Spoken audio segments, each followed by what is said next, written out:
شهید سرلشکر خلبان غفور جدی اردبیلی در سال 1324 در شهر اردبیل متولد شد. وی دوران کودکی و تحصیل خود را در زادگاهش به پایان برد و برای ادامه تحصیل به تهران آمد و در سال 1346 برای طی دوره مقدماتی خلبانی وارد نیروی هوایی شد.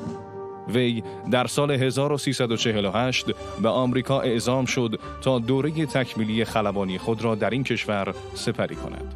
پروازهای غفور جدی با مهارت بی‌نظیری انجام می‌پذیرفت، به شکلی که بارها توانست از اساتید آمریکایی خود پیشی بگیرد و توانمندی‌های خود را در هدایت هواپیما به رخ آنها بکشد. در نهایت در همین زمان موفق به اخذ گواهینامه خلبانی از ایالات متحده آمریکا شد. پس از پافشاری‌های فراوان آمریکایی‌ها برای به خدمت گرفتن غفور جدی در ارتش خود، این خلبان دلاور در آمریکا نماند و در سال 1350 به کشور باز می‌گردد و به پایگاه هفتم شکاری شیراز منتقل و پس از آن به عنوان استاد خلبان و معلم هواپیمای F4 در پایگاه بوشهر مشغول به خدمت می شود.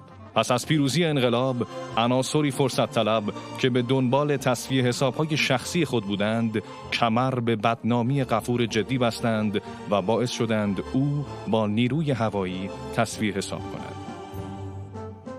با آغاز جنگ تحمیلی، غفور جدی تصمیم گرفت به صورت داوطلبانه به نیروی هوایی بازگردد، اما به او اجازه پرواز داده نشد و تعدادی از عناصر دسیسه‌گر او را تشویق به ترک ایران کردند.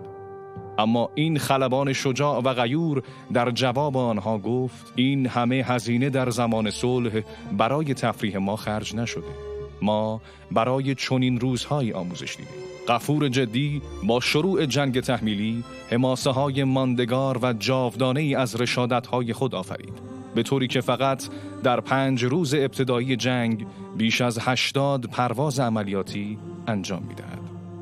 سرانجام در حین یکی از عملیات‌ها هواپیمای وی مورد اصابت پدافند هوایی دشمن قرار می‌گیرد، اما او که نمی‌خواست هواپیمایش در خاک عراق سقوط کند، تمام همت خود را به کار بست تا جنگنده خود را به ایران برساند.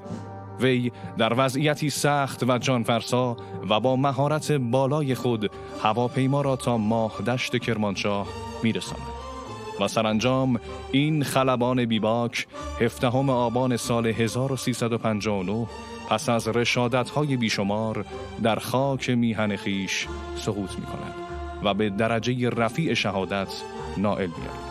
پیکر پاک شهید سرلشکر خلبان غفور جدی از بوشهر به تهران و سپس به تبریز منتقل شد و آنجا بود که وصیت آن شهید بزرگوار خوانده شد که در قسمتی از آن نوشته شده بود: دوست دارم کفنم پرچم ایران باشد.